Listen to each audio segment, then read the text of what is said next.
नमस्कार, बहुत बहुत स्वागत है आपका। आप देख रहे हैं न्यूज़ 18 का डिजिटल प्लेटफॉर्म। मैं हूं आपके साथ ऋतु ज्ञानवानी। बजट 2026 में सरकार ने अलग अलग सेक्टर के साथ ही केंद्र सरकार के कर्मचारियों से जुड़े कई सारे अहम ऐलान किए हैं। बजट में खास तौर पर सरकारी कर्मचारियों के प्रशिक्षण और प्रशासनिक सुधार और उनकी कार्यक्षमता बढ़ाने पर फोकस भी दिखाया है। दरअसल सरकार ने देश और विदेश में प्रशिक्षण देने, इंफ्रास्ट्रक्चर से जुड़ी स्किल्स बढ़ाने और प्रशासनिक सुधारों के लिए वित्त वर्ष 2026-27 में अलग अलग मदों में बजट आवंटित करने का प्रस्ताव रखा है। बता दें, प्रशिक्षण के लिए 299 करोड़ रुपए बजट दस्तावेज के मुताबिक है। वित्त वर्ष 2026-27 में सरकारी कर्मचारियों के प्रशिक्षण और क्षमता निर्माण के लिए कुल 299 करोड़ रुपए खर्च किए जाएंगे। इसके अलावा प्रशासनिक सुधारों के लिए 65 करोड़ रुपए अलग से रखे गए हैं। तो इस 299 करोड़ रुपए के कुल आवंटन में से 120 करोड़ रुपए प्रशिक्षण प्रभाग होगा। सचिवालय प्रशिक्षण एवं प्रबंधन संस्थान यानी कि ISTM और लाल बहादुर शास्त्री राष्ट्रीय प्रशासन अकादमी के स्थापना खर्च के लिए तय किए गए हैं।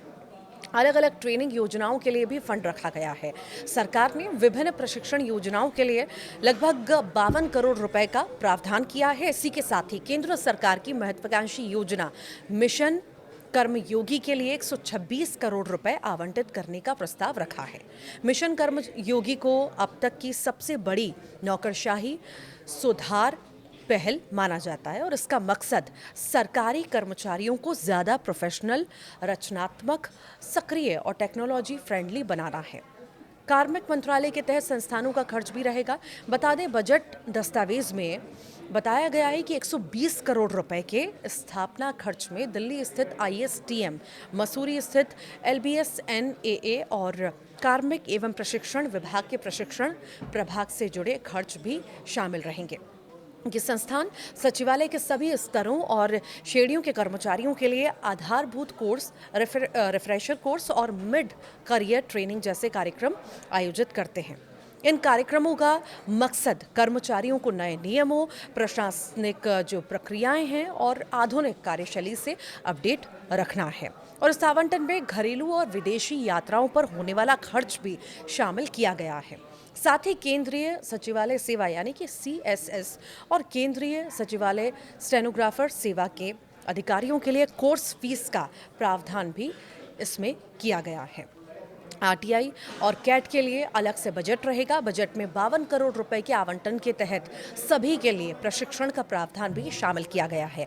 इसके अलावा सूचना का अधिकार यानी कि RTI अधिनियम के प्रचार प्रसार के लिए अगले वित्त वर्ष में 3.5 करोड़ रुपए अलग से रखे गए हैं। केंद्रीय प्रशासनिक न्यायाधिकरण यानी कि कैट, जो सरकारी कर्मचारियों के सेवा संबंधी मामलों का निपटारा करती है, उसके लिए 2026-27 में 166 करोड़ रुपए का आवंटन किया गया है। इसमें कैट की विभिन्न पीठों के लिए भूमि खरीद और भवन निर्माण से जुड़ा खर्च भी शामिल रहेगा। तो वहीं अगर बात हम SSC को करें तो SSC को भी बढ़ा हुआ बजट मिला है। केंद्र सरकार की नौकरियों के लिए भर्ती परीक्षाएं कराने वाले कर्मचारी चयन आयोग यानी कि SSC को 2026-27 के लिए 525 करोड़ रुपए दिए जाएंगे। चालू वित्त वर्ष में SSC को पहले 515 करोड़ रुपए मिले थे, जिसके बाद में संशोधित कर इसे 548 करोड़ रुपए कर दिया गया था। इससे साफ है कि सरकार भर्ती प्रक्रिया को मजबूत करने और परीक्षाओं के संचालन पर लगातार जोर दे रही है। भारतीय लोक प्रशासन संस्थान IIPA और राष्ट्रीय सुशासन केंद्र यानी कि NCGG के लिए वित्त वर्ष 2026-27 में कुल 52 करोड़ रुपए आवंटित करने का प्रस्ताव रखा गया है। ये वो महत्वपूर्ण फैसले हैं जो लिए गए हैं सरकारी कर्मचारियों के लिए। आप क्या सोचते हैं, ज़रूर बताइएगा।